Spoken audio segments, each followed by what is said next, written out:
السلام علیکم۔ پاکستان کے سب سے بڑے میڈیا گروپ جنگ، دی نیوز اور جیو ٹی وی کے زیر اہتمام شائع ہونے والے اخبار جنگ کے معروف کالم نگار جناب ارشاد بھٹی کے کالم اعمال نامے کے سلسلے کا آج کا کالم پیش خدمت ہے۔ نو ایکسٹینشن۔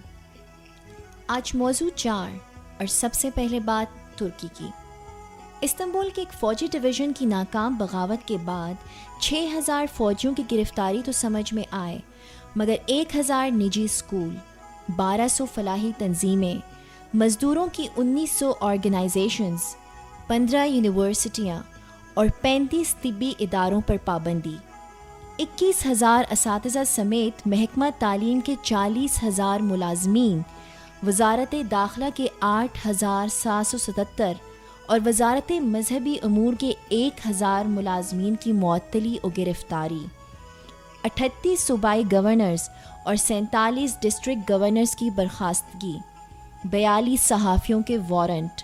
10,000 ماہرین کے پاسپورٹس کی منسوخی اور سینکڑوں دانشوروں کے بیرون ملک جانے پر پابندی کے حکم نامے سمجھ سے بالاتر۔ کیا عوام نے سینوں پر گولیاں کھا کر اور ٹینکوں کے آگے لیٹ کر اسی جمہوریت کو بچایا تھا؟ اور کیا فوجیوں کو ننگا کرنے، ان کے منہ پر تھوکنے، مخالفین کی نماز جنازہ پر پابندی اور انہیں علیحدہ دفنانے سے جمہوریت مضبوط ہو جائے گی؟ کیا ایسا تو نہیں کہ ترکی کے دشمن جو چاہتے تھے ترک قیادت وہی کچھ کر رہی؟ اور کیا ایسا تو نہیں کہ شام، عراق، لیبیا اور مصر میں نفرتوں کے بیج بونے والے یہاں بھی سرگرم عمل ہو چکے؟ اگر یہ سلسلہ جاری رہا تو جمہوریت کے لیے قربانیاں دینے والے بھی یہ سوچنے پر مجبور ہو جائیں گے کہ انہوں نے قربانیاں جمہوریت کے لیے دیں یا فرد واحد کے لیے۔ یہ یاد رہے کہ دشمن کی آنکھوں میں بہت پہلے سے مصر، ترکی اور پاکستان کی فوج کھٹک رہی۔ باقی یہاں تذکرہ اپنے ان افلاطونوں کا بھی کہ جو ناکام ترک بغاوت کی آڑ میں پاکستان اور ترکی کے زمینی حالات نظر انداز کرتے ہوئے اپنی اپنی بھڑاسیں نکال رہے اور بغلے اور بینے بجا رہے، لیکن انہیں شاید یہ یاد نہیں رہا کہ یہ ترکی نہیں، یہ پاکستان، وہ پاکستان کی جہاں جب فیلڈ مارشل ایوب کے 3 جرنیل آدھی رات سکندر مرزا کو بیڈ روم سے نکال کر 2 منٹ میں استعفیٰ لے لیں، یا چند گھنٹوں میں ماشاء اللہ لگا کر ضیاء الحق چند مہینوں میں بھٹو کو لٹکا بھی دے، تب بھی جمہور اور جمہوریت لمبی تان کر سوئی رہے۔ یا پھر مشرف کے ماشاء اللہ والی شام جب صرف 17 فوجی وزیراعظم ہاؤس میں داخل ہوں تو نہ صرف 2/3 اکثریت والی جمہوریت منہ لپیٹ کر وزیراعظم ہاؤس کے پچھلے دروازے سے نکل جائے، بلکہ جمہور اتنی مٹھائیاں بانٹے کہ دکانوں پر مٹھائیاں ہی ختم ہو جائیں۔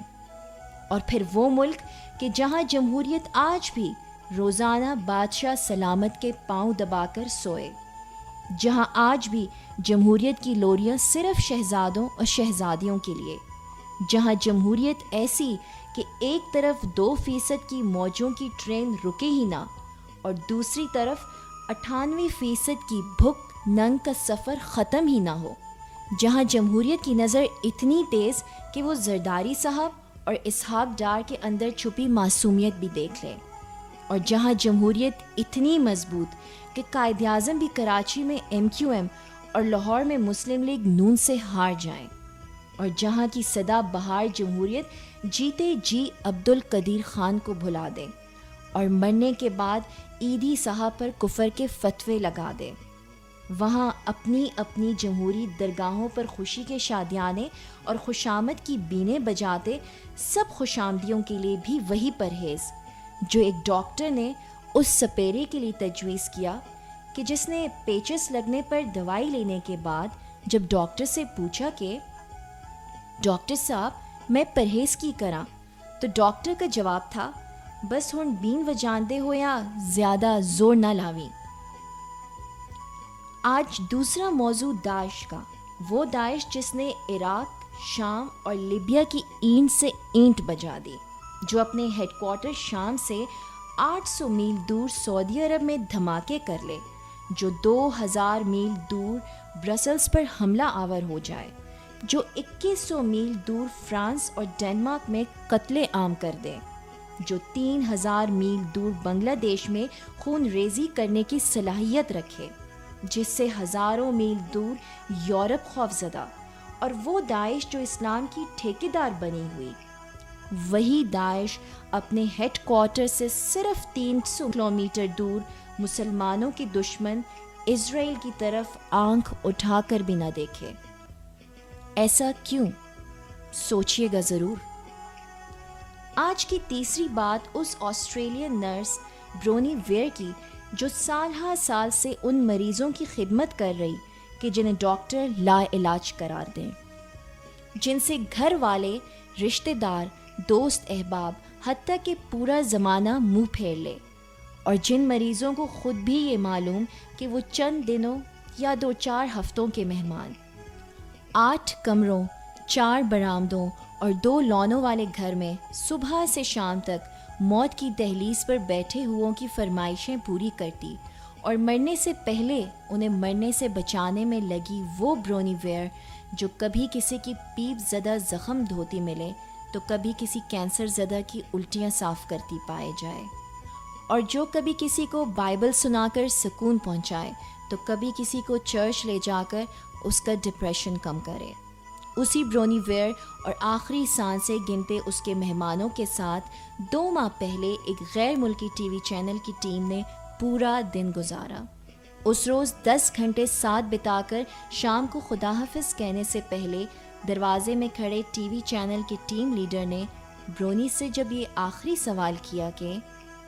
موت کے قریب پہنچ کر لوگ کیا سوچتے اور کیا کہتے ہیں، تو بھورے لمبے بالوں کو اپنے چہرے سے ہٹاتی ہوئی برونی بولی، آخری دنوں میں 99% لوگوں کے 5 پچھتاوے۔ کاش لوگوں کو خوش کرنے کی بجائے ہم اپنے خدا کو خوش کر لیتے۔ کاش زندگی میں ہم اتنا ہی کام کرتے جتنا ضروری تھا۔ کاش جو کچھ ہمارے دل میں تھا وہ ہم بتا پاتے۔ کاش ہم اپنے ساتھ ساتھ اس دنیا کے لیے بھی کچھ کر دیتے،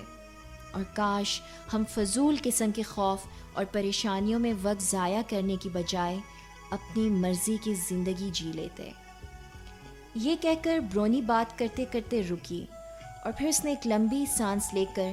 صحافی کی آنکھوں میں جھانکتے ہوئے کہا، مجھے آج تک کوئی ایک بھی ایسا نہیں ملا کہ جس نے اپنے آخری دنوں میں یہ کہا ہو کہ کاش وہ کچھ پیسہ اور اکٹھا کر لیتا، کاش وہ بڑا گھر یا مزید مہنگی گاڑی لے لیتا، یا کاش وہ کوئی بڑا عہدہ حاصل کر لیتا۔ مطلب جن چیزوں کے پیچھے بھاگتے بھاگتے عمر گزرے، وہ سب چیزیں جاتے وقت بے معنی ہو جائیں۔ برونی نے بات ختم کی، صحافی سے ہاتھ ملایا اور دروازہ بند کر کے قبروں میں ٹانگیں لٹکائے اپنے مہمانوں کی طرف لوٹ گئی۔ لیکن دوستوں، جب سے میں نے برونی کی باتیں سنی، تب سے میری دعاؤں میں یہ دعا سر فہرست کے سسکی سے ہچکی تک وہ مختصر دورانیہ جسے ہم زندگی کہیں، اللہ اس زندگی کی حقیقت ہم خاک سے بنے انسانوں کو خاک کا حصہ بننے سے پہلے سمجھنے کی توفیق عطا فرمائے۔ اور اب آخر میں بات اس شخص کی کہ جس نے ثابت کر دیا کہ اگر نیت صاف اور پرسنل ایجنڈا نہ ہو تو ناممکن بھی ممکن ہو جائے۔ جی بالکل، میں بات کر رہا ہوں اپنے آرمی چیف کی۔ اگر حکومتی مہم جویاں تھمی رہیں اور اگر حالات نے کوئی ایکسٹرا آرڈنری رخ اختیار نہ کیا تو اب یہ طے کہ جنرل راحیل شریف نومبر میں اپنی مدت ملازمت پوری کر کے ریٹائرڈ ہو جائیں گے، کیونکہ 13 بار کنٹینیو کرنے کی پیشکش ٹھکرانے اور اب لاہور میں اپنا گھر شروع کروا چکے سبزسالار کو چند دن پہلے جب پھر ایک اہم شخصیت نے ایکسٹینشن کی آفر کی تو نہ صرف پھر سے نہ کرتے ہوئے انہوں نے اپنی اولین ترجیح وقت پر ریٹائرڈ ہونا بتائی، بلکہ یہ بھی کہا کہ ان کی خواہش کہ فوج سیاست سے دور رہے۔ مجھے وہ سپہر یاد کہ جب 20 افراد چیف کے گرد گھیرا ڈالے کھڑے ایک ہی بات کیے جا رہے تھے کہ اس اہم موقع پر آپ فوج کی قیادت نہ چھوڑیں، مگر مسلسل مسکراتے راحیل شریف کا ایک ہی جواب تھا کہ اہم میں نہیں، اہم فوج، اور الحمدللہ فوج وہ ادارہ کہ جہاں کسی کے آنے جانے سے کوئی فرق نہیں پڑتا۔ اور مجھے وہ شام بھی نہ بھولے کہ جب ایک تقریب کے بعد جنرل راحیل شریف کو شرکاء نے ملک کی خراب صورتحال کی داستانیں سنا کر یہ کہا کہ آپ آگے بڑھ کر اپنا کردار ادا کریں، تو چیف کا جواب تھا، میرا اور فوج کا جو کردار وہ ہم پہلے ہی ادا کر رہے۔ اب اگلے آرمی چیف کا اعلان نومبر میں، اور نئے چیف کے لیے 4 میں سے کون سے 2 امیدوار فیورٹ، یہ ذکر پھر سے ہی